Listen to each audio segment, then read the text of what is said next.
George Jackson's death becomes inevitable.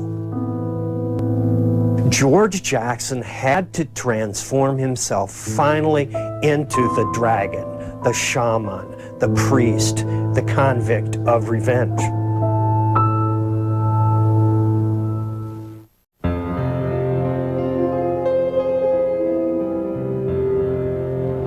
Dear Mama, I'm going to night school again and have encountered no trouble of late. They say today is Mother's Day. I can't make much sense of it though. I love mine every day.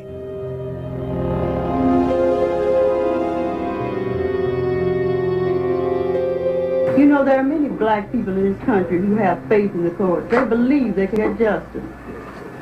I used to believe it myself, but not anymore. What happens to George now? What do you expect? I don't know what will happen to George. In the summer of 1970, after the location for the trial of the Soledad brothers had been moved to San Francisco, George Jackson, John Cloutier, and Fleta Drumgo were transferred to San Quentin's Adjustment Center, the AC, home to the prison's most dangerous inmates, where the animosity between guard and convict was mutual. In October, radical chic came to the gates of the prison when a champagne party of 150 people was held to celebrate the release of Jackson's book, Soledad Brother. Though some in the prison system would dispute Jackson's credibility as author, the book was the apex of his prison transformation. It was a very personal book, a very novelistic book, and a book that portrayed George Jackson very unrealistically as a victim, a martyr of the prison system, which he was not. If there's anything that George Jackson was not, it's a martyr. Soledad Brother became a sensation, an international bestseller praised by the New York Times. Jackson was called the successor to Malcolm X. Black Panther Huey P. Newton said, "George was the greatest writer of us all." George Jackson had the understanding of what comes from the ground.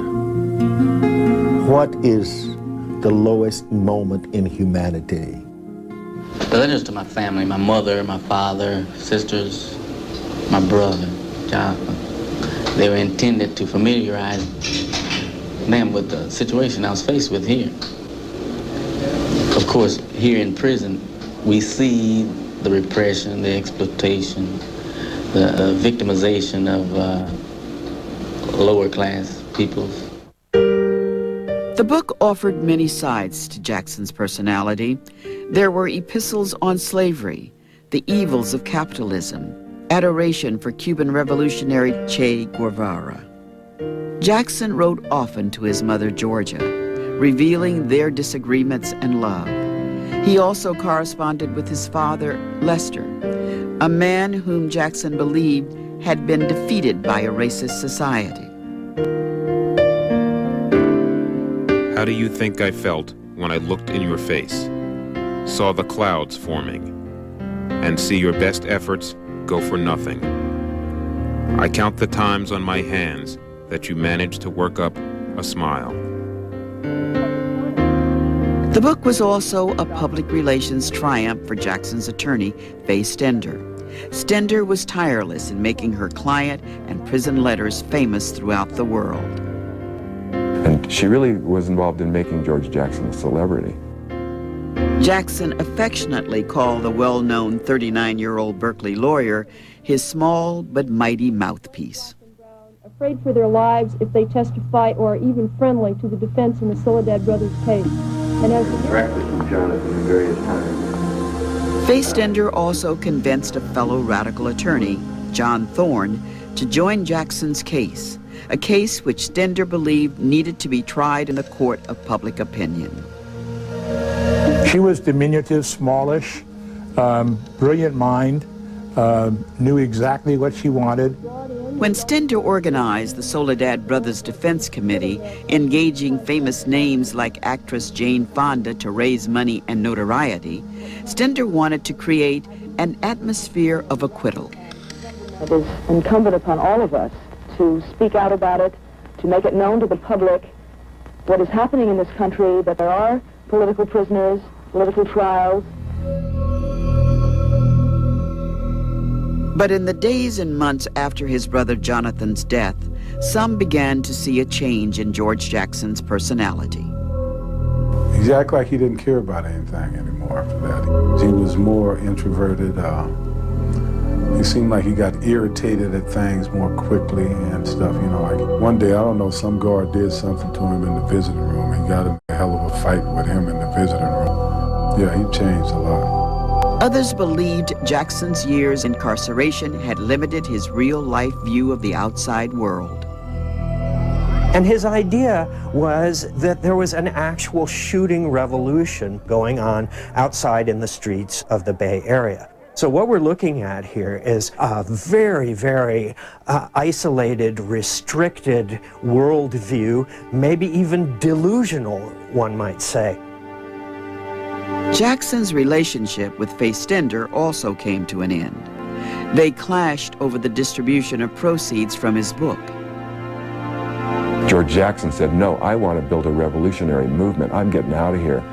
And I want my money to go towards my friend James Carr, who was a prisoner who had been released, who was organizing and building a little army on the outside. And that's how they parted ways. Gregory Armstrong, a Harvard graduate and self-described leftist intellectual, was the New York editor of Soledad Brother. Armstrong was among those who deified Jackson.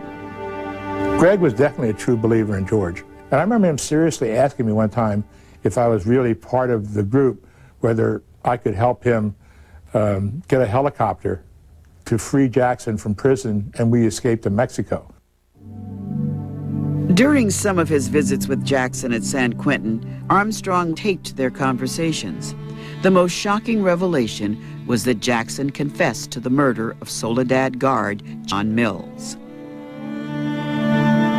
Though Armstrong fully embraced the perceived injustice of Jackson's incarceration, Armstrong would deny his friend's appeal for guns.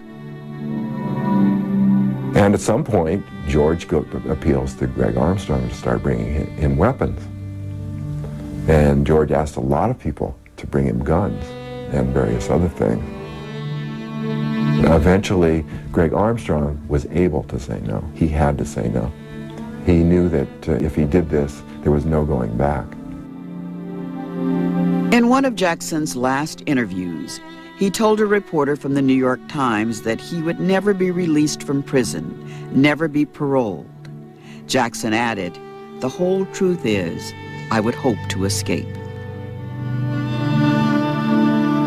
George Jackson was committed to breaking out of prison, yes. I mean, that's what a lot of people don't realize. He did not believe the system could be reformed by some sort of a showpiece trial of which he would be the star, kind of in a circus. And there was no way that he was going to portray himself as a victim or an apologist for anything that he believed in or anything that he did.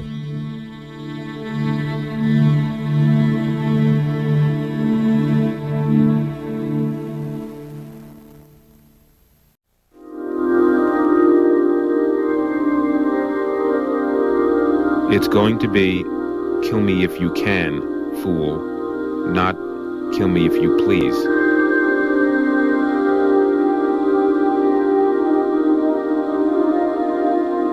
Yeah, I think George Jackson was ready to die.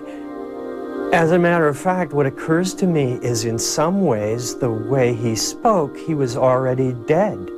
He was past death. August 21st, 1971. It was a Saturday, warm and sunny, a beautiful day in the Bay Area. According to John Cluchet, the Soledad brothers were looking forward to their trial just 48 hours away. But in the heat of San Quentin's afternoon, the normal routine in the prison's adjustment center would dissolve into madness. What did he say? I'm a blade in the throat of fascism. You know, violent imagery. And that's really what happened on August 21st, 1971. There were blades in the throat of fascism that day. James Park was the acting warden at San Quentin. Park and his wife were shopping that morning in San Rafael. Attorney Stephen Bingham was driving from Berkeley to visit his client, George Jackson. Alan Mancino, now an inmate in the Adjustment Center, was in his cell reading a Western novel. One of the officers on duty was Paul Krasniss. Krasniss was a 52-year-old family man who lived in Novato with his wife and 3 daughters. He was a very caring father. He would be there when I first learned how to walk. He was there holding me, making sure I was okay, my first steps. Cheryl was the adopted daughter of Paul Krasniss and remembers her father as a man who went to church every Sunday, loved music, and played the piano. He liked to barbecue, he liked to garden, he was a country person at heart. After 20 years in the prison system,